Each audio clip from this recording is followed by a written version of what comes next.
Hello and welcome to the Faculty Multimedia Center's Quick Start Guide on the DJI OM5 Phone Gimbal while using the DJI Mimo app. We covered the basic setup and use of the OM5 gimbal in a separate video. In this video, we'll focus on connecting to the Mimo app, the options available in the app, and the gimbal buttons exclusive to it. So, let's get started. After downloading the DJI Mimo app, open it and agree to the necessary permissions. Also make sure your phone is connected to the internet. Next, power on the gimbal.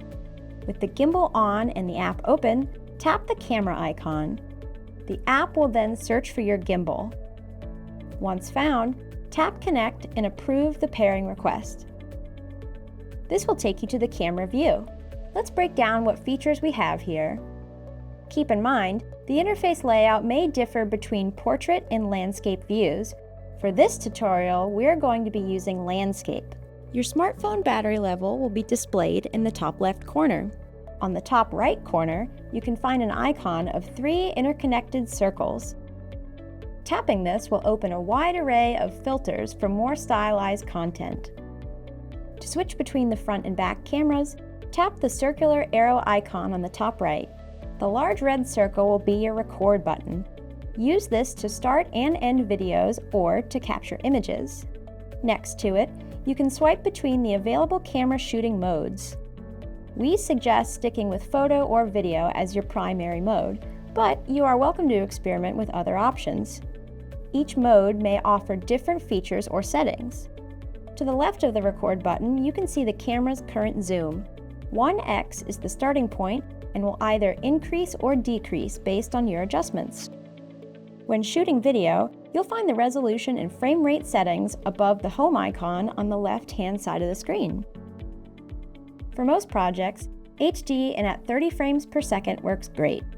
Above that are some glamour enhancement effects with the Mimo app, indicated by the winking emoji. These effects are not required for most instructional content and are unavailable at 60 frames per second. They will also be available when shooting photos, along with a timer feature to count down from 3, 5, or 7 seconds. The timer is not available when shooting video. For both photo and video, there is a menu icon on the top left composed of 4 squares in the shape of a circle. Tapping this icon will open the core camera settings menu, which may differ slightly depending on which shooting mode you're in.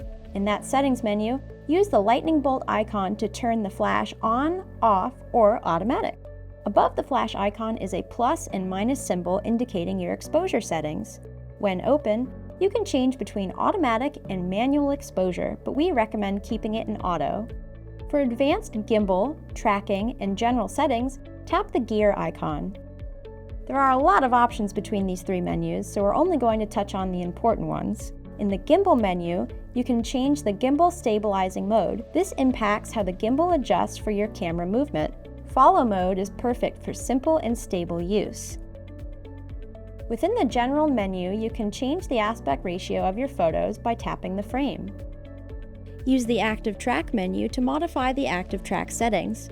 This feature detects human faces and automatically repositions the gimbal to keep them centered. If you wish to move within a space and not worry about repositioning the camera, this can be a useful tool. You can also disable or enable active tracking back in the camera view. To do so, tap the tracking icon indicated by a person surrounded by 4 corner brackets. Use the Enabled or Not Enabled button to toggle the setting on or off. To the right of the active tracking icon, the playback icon will let you review your most recent recordings or images. Lastly, we have the Home button on the bottom left of the screen. This will bring you out of the live camera view and return to the app's home screen. Now, let's look at the buttons on the gimbal's body that work exclusively with the Mimo app. The Power or M button on the gimbal body will switch between photo and video shooting with a single tap. The red dotted button will start and stop recordings or snap photographs.